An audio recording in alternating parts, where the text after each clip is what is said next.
Hi, this is Dr. Leslie Manson. I'm Dr. Mark Rudy. I'm Dr. Freitas. This is Dr. Nicholas. Dr. Kerr. Just wanted to let you know that if you need us, we're still here. Estamos aquí. We're still here. We're still here. We're still here for you. We mental health providers of Arizona wanted to extend our warm support and these brief educational videos to reduce stress and navigate challenges.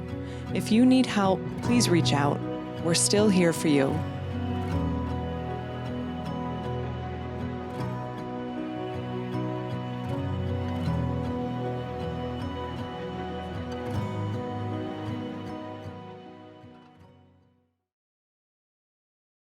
That's the first thing I'm seeing. Another thing I'm seeing is once people get into bed, they have a hard time shutting their mind off. Most of the time it's because they didn't give themselves enough time to wind down. So they're doing the wind down in bed, which is interfering with sleep.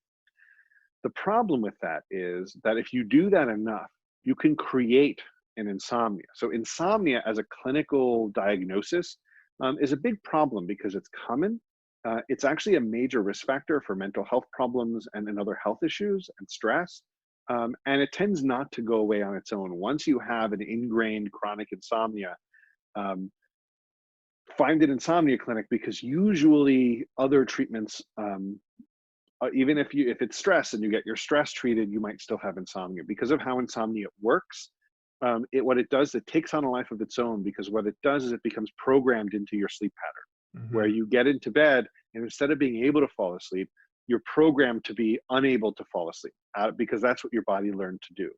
Because you've done this so many times, you go into bed, your mind starts going. You go into bed, your mind starts going. You go into bed, your mind starts going. You go into bed, your mind starts going. After a few days, your brain figures out the pattern that, oh, this is the place where my mind starts going. So even if you're exhausted, you get into bed, your mind starts going because you learned the pattern. You fed the pattern into the system and the system responded by learning. So what you have to do is break that cycle. So if you're getting into bed and you can't slow your mind down and you know you're not going to fall asleep, get up. You're not doing yourself any favor by staying in bed. Get up. I don't care if it's for 5 minutes or 55 minutes. Whatever it takes where you're going to be mentally ready to be winding down. You want the wind down process to happen in bed, where in bed you're just getting to sleep. If it's taking you more than 20, 30 minutes, get out of bed. Even if you sleep a little less tonight, maybe even tomorrow, what you're doing is you're preventing a chronic insomnia from taking hold by minimizing the time in bed awake. So, okay, so that's the second thing. First thing, people have trouble detaching to get into bed. The second thing is people are, once they get into bed, they can't slow their mind down. The third thing I'm seeing is more awakenings in the middle of the night, where people wake up and then they can't fall back asleep. And they're saying, how do I sleep all the way through the night? And what I tell them is, actually, you've never slept through the night once in your life, unless you were under anesthesia. The typical healthy adult will wake up 10 to 20 times a night or more. If you put on a sleep tracker, if it's a good sleep tracker, it'll show you all these lots of little awakenings you have during the night.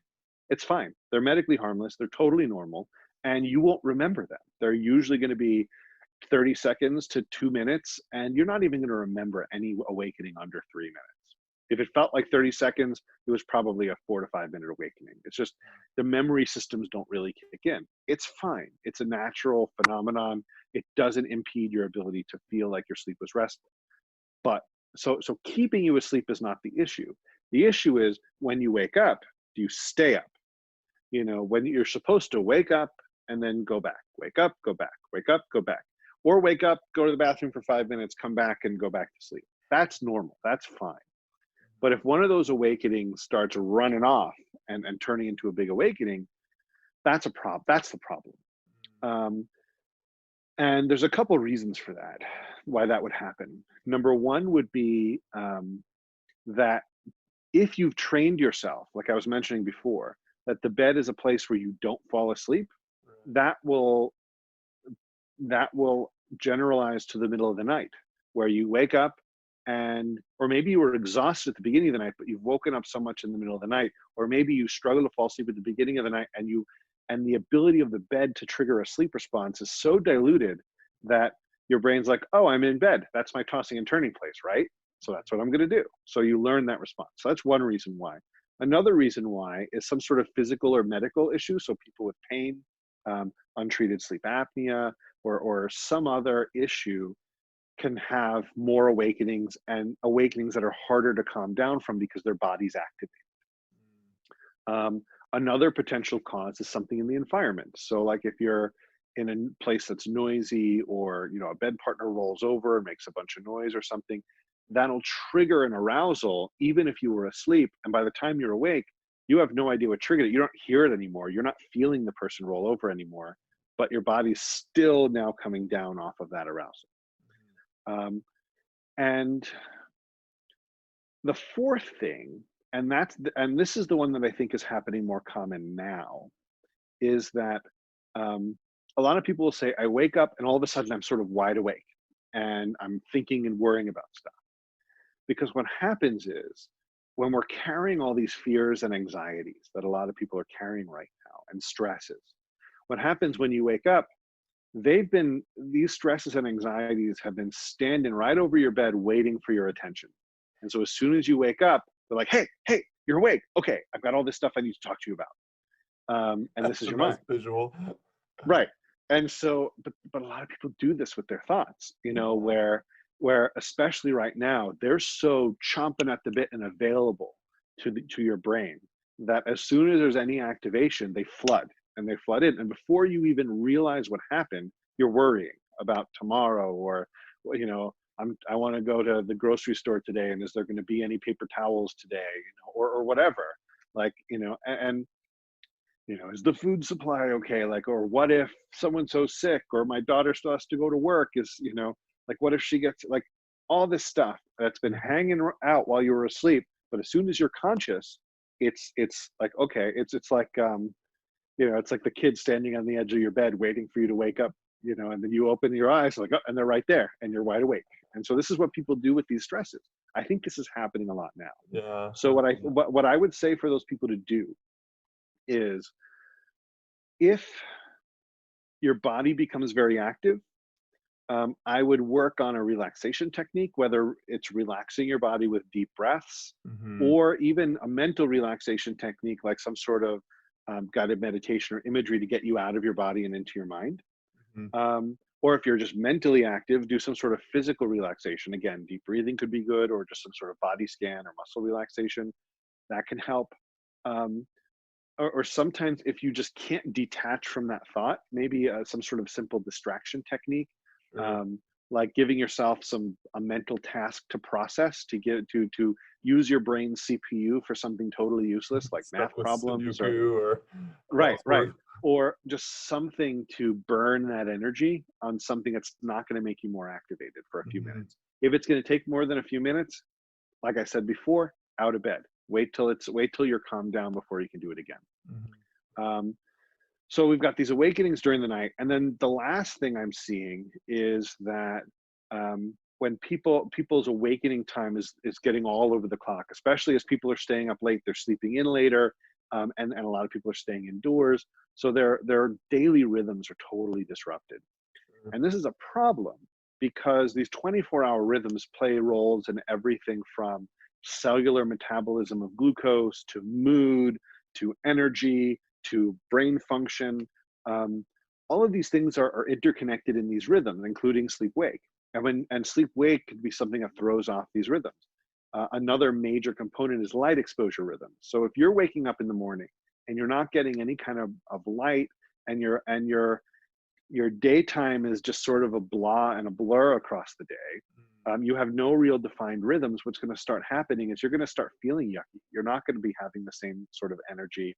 It's this, I didn't do anything all day. Why am I so tired? But yet I can't sleep either.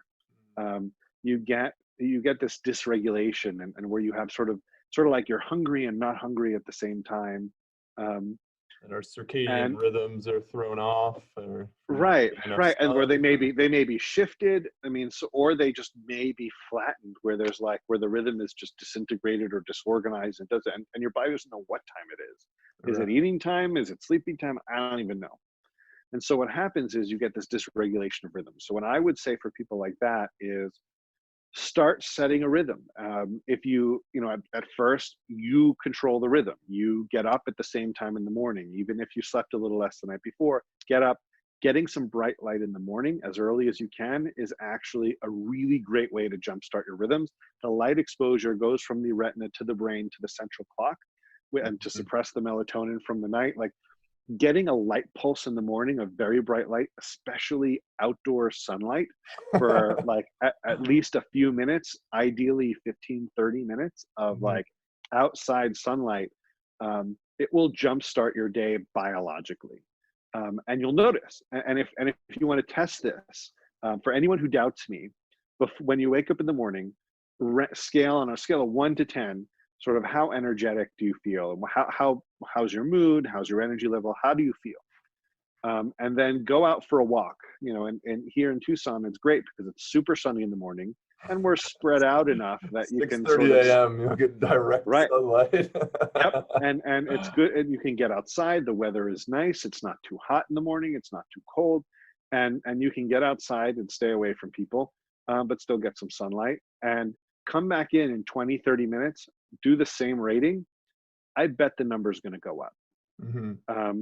It happens. It's very reliable. Getting some bright light in the morning, especially with some movement, can set your whole rhythm and energy level for the day, and it prepares you to sleep at the time you want at night.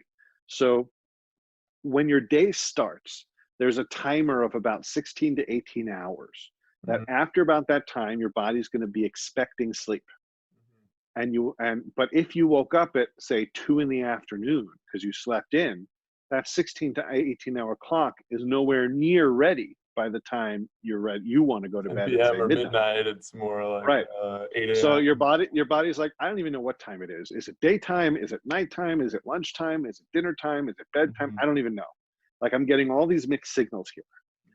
But when you keep the rhythm in order, it can help bring all these different areas of mental health and physical health and energy level and well-being.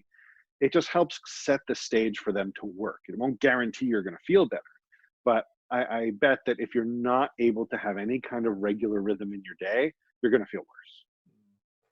Well, Dr. Grandner, we're out of time, but it was really great talking with you and going over some of these sleep tips. I guess happy to help.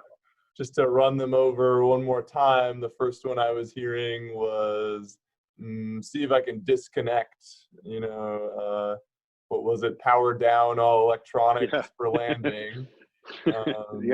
The second one, as you described it, for having frequent late night awakenings or having our mind spinning when we get into the bed, is that like your brain is learning these patterns, and if your brain is spinning, you need to get out of bed so that it learns to do that outside of the bedroom. Third, for like the late night awakenings, the guy standing over the bed saying, hey, time to stay awake. It sounds like being able to kind of calm ourselves back down, or to manage pain or anxiety that comes up in the middle of the night, kind of the medical problems. And knowing that it's not that the awakening happened is the problem. It's that the awakening blossomed. The awakening, you were gonna wake up anyway. Everyone has these awakenings. You're not trying to prevent the awakening. You're just trying to prevent the awakening from becoming disruptive. Yeah. And then lastly, so don't worry that you wake up. Just try and get back. And then lastly, that the circadian rhythms, I guess, are important. Would probably be the bottom line there, that if we're able to keep a routine, to keep bright light exposure, especially in the morning, that is helpful to make sure that our body clocks know it's awake time, and finally it's dark out and time for bed. Yeah, and if people want to learn more about our program, so our program here at the university is at sleephealthresearch.com. Just go to that, you'll find our lab, or michaelgrandner.com. If people have questions, they can find me, reach out, send me random emails. I'm always happy to help if I can. Okay. Well, thank you so much, Dr. Grandner. Have a great day. Thanks, you too. Bye now. Just wanted to let you know that if you need us, we're still here. Estamos aquí. We're still here. We're still here. We're still here for you. If you need help, please reach out. We're still here for you.